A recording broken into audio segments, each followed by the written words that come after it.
Hello and welcome to Creative Walks.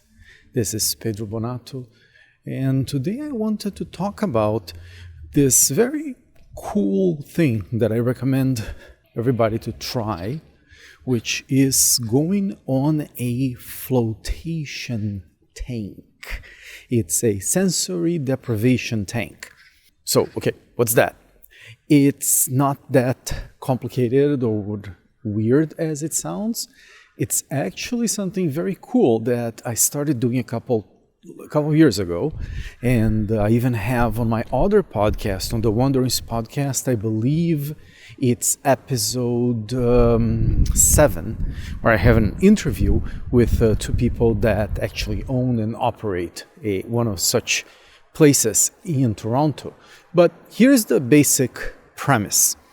You have a tank, which is basically a big bathtub. There are different designs, but it's basically a big bathtub where they put a lot of Epsom salts.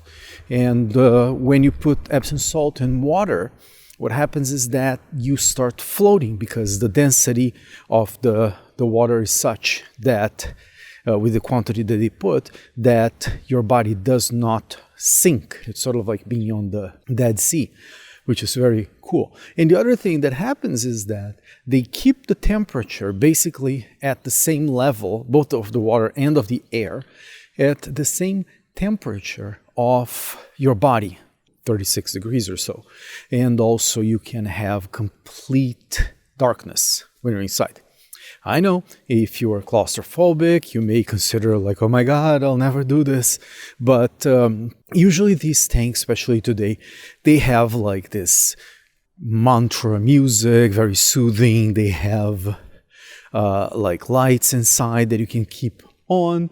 So it's, first of all, very, very, very, very, very safe. And you actually don't get claustrophobic. Actually, on the other hand, on the contrary, you actually get feeling like you are floating in space.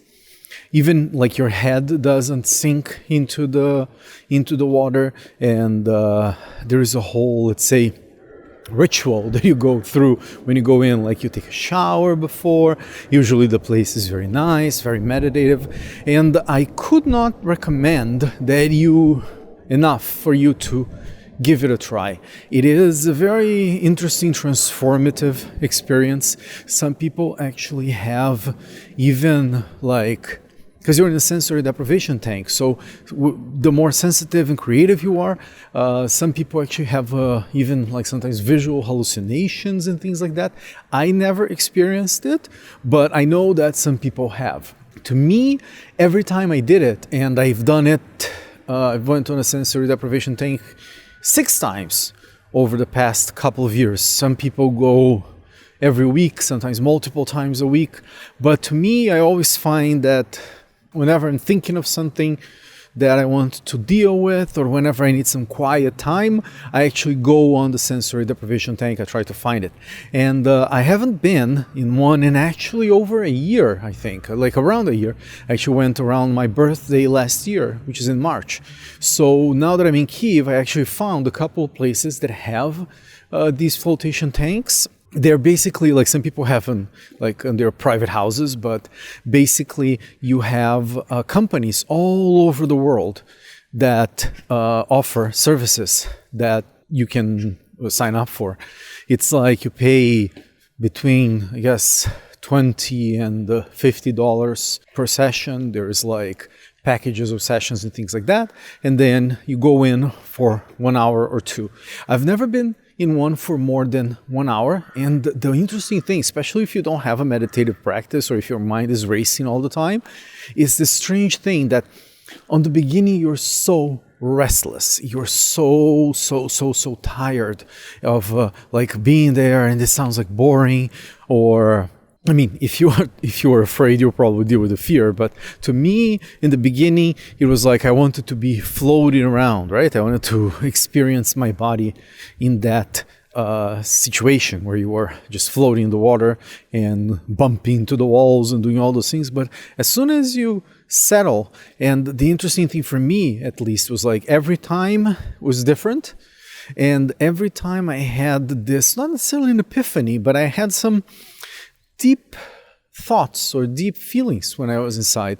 And I know that for some people it's completely different, but for me what happened, like there was one particular time where I had this idea of being outside of my body, not in a supernatural way. I'm not talking on those terms. I'm saying like as I was thinking of myself just floating there. And the idea that I had when I was there was of this, I don't think I ever talked about this like publicly, except maybe I told my wife, I think. But it's, I imagined what would it be like you have those movies where people like switch places with each other. So I go into your body, you go into my body, and we live each other's lives, right? So it's basically another person's mind or soul inside our body, and what we would do put it in a different social situation. And I was thinking how in this case, imagine if it was someone that was, let's say, more prone to going into exercises or was more argumentative than I was. How would my body change with his or her administration or supervision, so to speak? So the thing that came to my mind when I was in the tank was like, imagine that there was another me, another Pedro in a parallel universe, one that was more, let's say, has all the good attributes that I'm searching for, like being more assertive, being more creative, being more like powerful, being less afraid, being more diligent on his activities. What if this other Pedro came and took over this body? So it would be basically the same person. It was like an alien me that became me. So how would I act? And then after that came this very intense, interesting sense of fulfillment and very strange. And then the lights start going up and the water starts working, and you basically starts moving around, and your session is over. Take a shower, you sit down for a cup of tea, and you think. Some people like to draw, some people like to write, some people like to just stay still. And it's such a different environment and such a different mindset as soon as you get out of the tank. And in my case, it sort of lasts, that feeling sort of lasts for about 3 to 5 days, depending on your level of activity and the kinds of craziness that you're going to get into right away. But it did change my perspective. And as my birthday is approaching, I think I'm going to go on another flotation tank here in Kyiv and see how it goes. So anyway, this was just one of the times, one story from one of the times that I went into the tank. There were so many others where I decided to like go specifically to think about projects and about going through like in my mind certain scenarios. And another time I just decided to just chill and let images and ideas come to mind. So that was very interesting too.